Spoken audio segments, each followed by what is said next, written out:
Bonjour à toutes et à tous, j'espère que vous allez bien. Pour la majorité d'entre vous, bientôt les vacances. Pour ma part, j'y suis déjà, mais je souhaitais cependant vous adresser quelques mots ce matin. Alors, avant toute chose, remercier chaleureusement Corinne de nous accueillir au sein des Échos Le Parisien, comme souvent d'ailleurs. Faire une petite dédicace à Fabien Scollan, pour qui c'est le premier observatoire de l'e-pub en tant que vice-président. Et puis, bien sûr, saluer le travail remarquable du cabinet Oliver Wyman. Et vous avez dû normalement avoir la présentation d'Emmanuel Amiot, qui, en 40 minutes TTC top chrono, a dû, avec son flegme légendaire, vous livrer la photographie de notre marché au premier semestre 2022. Alors pour moi, il y a 4 grands messages. Le premier, ce S1, il est excellent, avec une dynamique qui concerne tous les leviers.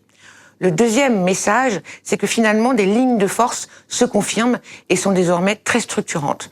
Le troisième, c'est qu'il y a toujours un maintien des déséquilibres, on va y revenir, entre GMA et hors GMA, et également, quand on regarde au niveau européen, ou plus globalement les acteurs internationaux. Et le quatrième point, c'est qu'il y a de nombreux défis qui nous attendent, que ce soit des défis technologiques, des défis réglementaires, évidemment des défis liés à la transition écologique, et ça aussi nous allons y revenir, puisque les membres du SRI sont plus que jamais engagés sur ces différents défis. Alors, sur la santé du marché, plus 19%. Il est certain que c'est un score extrêmement satisfaisant, ce qui montre bien la résilience et le dynamisme de notre marché, de nouveau, je le rappelle, dans ce contexte de crise. Ce qui est intéressant de voir, c'est la résultante annuelle qui est évaluée à plus 14%, avec une dynamique deuxième semestre qui sera probablement autour de plus 9% et qui, quelque part, est inférieure à ce que nous avions imaginé il y a quelques mois, puisque le global annuel avait été estimé à plus 18%. Ce qui est important aussi de se dire, c'est que probablement 2023 sera encore plus complexe et qu'il est absolument essentiel de s'y préparer d'ores et déjà, sans faire de mauvais jeu de mots. Winter is coming. Le deuxième point, ce sont ces nouvelles lignes de force. Pour moi, il y en a 3. La première, c'est la vidéo. La vidéo, c'est désormais 50% du display et 23% du marché total digital, ce qui est extrêmement important. Et cette vidéo, cette nouvelle écriture qui désormais s'impose à tous, est clairement là pour irriguer les différents acteurs. Évidemment, les acteurs traditionnels comme les broadcasters ou les publishers. Ce qui est intéressant de voir, c'est l'arrivée en avode d'acteurs comme Netflix ou Disney+, qui vont proposer un modèle avec de la publicité. Il y a bien sûr le social, avec une progression vidéo de plus 77%, et puis la télévision segmentée, dont nous ferons un bilan complet à la fin de l'année dans le cadre de l'observatoire annuel. La deuxième ligne de force, c'est le social. Et ce qui est intéressant de voir, c'est que dans cette catégorie, les cartes sont rebattues, avec notamment TikTok, qui fait une progression fulgurante et qui représente 2/3 de la progression du social sur ce premier semestre 2022. Et la troisième ligne de force, c'est le retail média, avec une progression de plus 31%. Et dans ce contexte-là, il est certain que, au-delà d'acteurs internationaux comme Amazon, nous avons là des vrais champions français, que ce soit Carrefour Links, que ce soit Infinity, que ce soit Cityscoot, ou bien évidemment, dans la catégorie retail service, dans une perspective plus large, Le Bon Coin. L'autre message, c'est ce maintien des déséquilibres. L'idée là n'est pas de faire Calimero. Je sais que parfois, vous avez le sentiment qu'on est dans cette posture. Pas du tout. On est dans une posture de conquête, on a un appétit de développement et surtout, on est résolument mobilisé pour conserver notre proposition de valeur mois après mois et dans les années futures. Néanmoins, je constate que le poids entre GMA, Google, Meta, Amazon et hors GMA est de 66% pour les GMA et de 34% pour les hors GMA. Alors certes, les dynamiques de croissance, et quelque part, il y a une forme de rééquilibre. Les GMA ne sont qu'à plus 16%, quand le hors GMA est à plus 26%. Mais dans ce plus 26%, il y a bien évidemment la progression des acteurs sociaux comme TikTok, j'en parlais précédemment. Une autre manière de voir le déséquilibre, on s'est livré à un nouvel exercice qui est de voir le poids entre acteurs européens et acteurs internationaux. Et là, on voit que nous sommes à 80 pour les acteurs internationaux et seulement 20% pour les acteurs européens.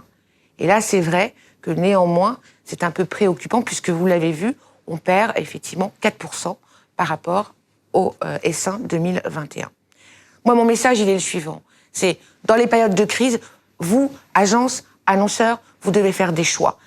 Et des choix d'efficience. Et je le redis, la proposition de valeur, notamment des membres du SRI, est là, clairement aussi, pour vous permettre de relever vos propres défis business.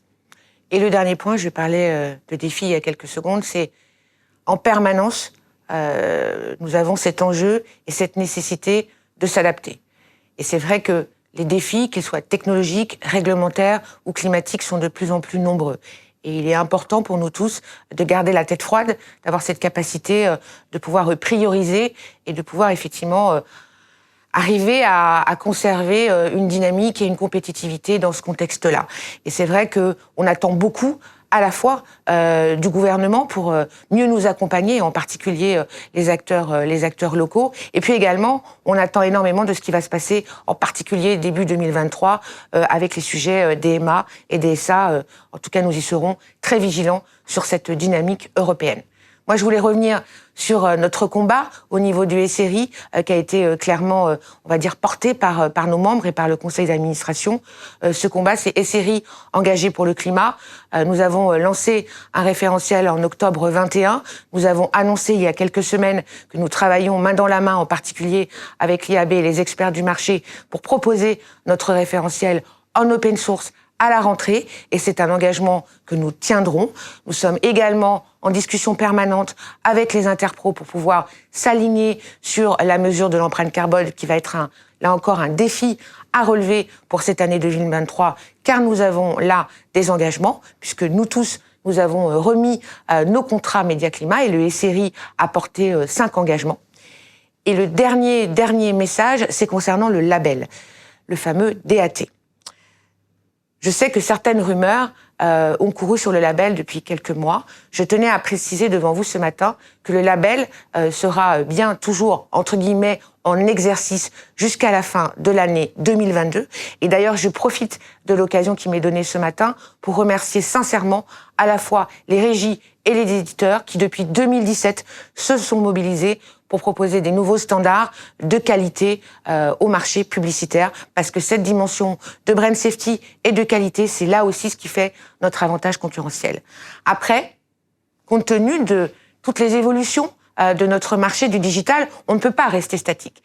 Et il est vrai qu'avec le conseil d'administration du SRI, nous avons décidé de lancer une nouvelle dynamique, une nouvelle réflexion autour du label que nous vous proposerons à la rentrée pour une mise en application en 2023.